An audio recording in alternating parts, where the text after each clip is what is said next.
Boa tarde, boa tarde. Olha, a mentira é uma depravação. E depravação significa, entre outras coisas, falta de rigidez moral, de decoro. Eu digo isso em razão de estar se avizinhando uma data histórica que dissociados da verdade insistem, há anos, de chamar de golpe. O golpe de 31 de março, praticado por militares. Nessa afirmação, envolvendo a posição de militares, juntam outra depravação em torno do que se conhece por revolução. E explico. Primeiro, que nem o dia certo do movimento que inspirou a tomada de posição contra a tentativa de implantarem o comunismo do Brasil, os acusadores sabem. E me cabe corrigir esta falsidade, informando que não foi no dia 31 de março. A tentativa de agitar a intenção, depois de dias de bagunças no país, se deu em 1º de abril.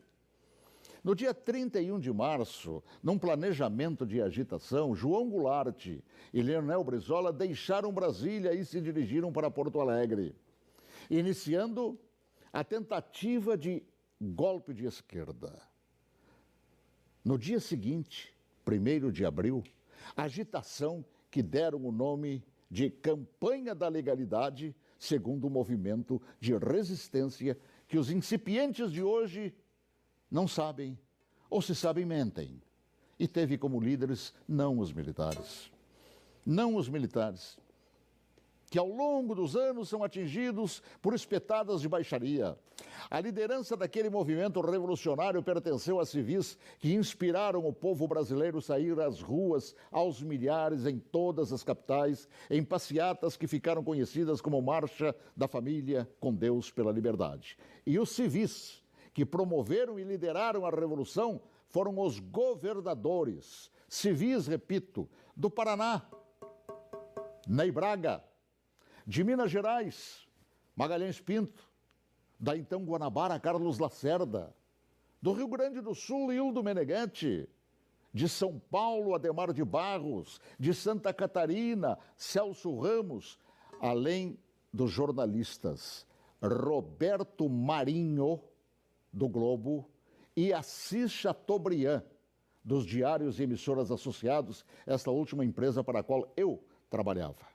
Os militares, diante da pressão desses líderes governamentais e pressão do povo nas ruas, é que, depois de Goulart e Brizola abandonarem tudo e fugirem para o Uruguai, é que, após um breve período de governo de Ranieri Mazzilli, o vice que foi empossado pelo Congresso, é que assumiram o comando da nação por ter o mesmo Congresso decretado vago o cargo de presidente. Ninguém tirou João Goulart de lá.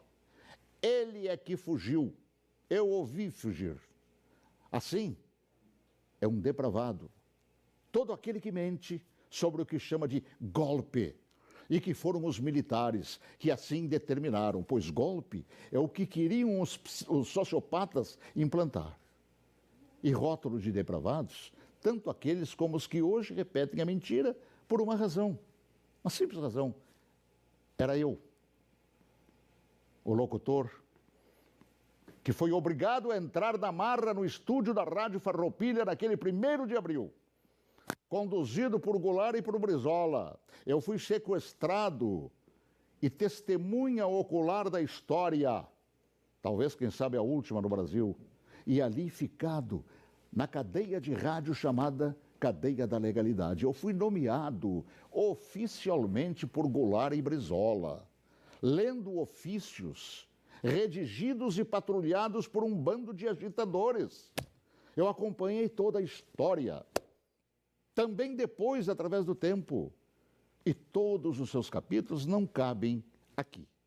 Mas digo mais, todos os jornais brasileiros apoiaram os governadores civis, líderes daquele movimento, assim como apoiaram os militares depois que assumiram para botar ordem no país. Todos os grandes jornais brasileiros, com exceção do chamado Última Hora.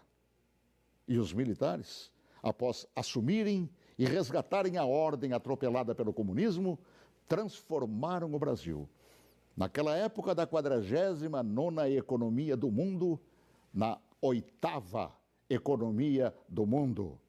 Assim, pela verdade dos fatos, que se honre neste fim de semana os 55 anos do movimento que evitou nos transformarem numa Venezuela de hoje, na qual o povo não conta nem com papel higiênico.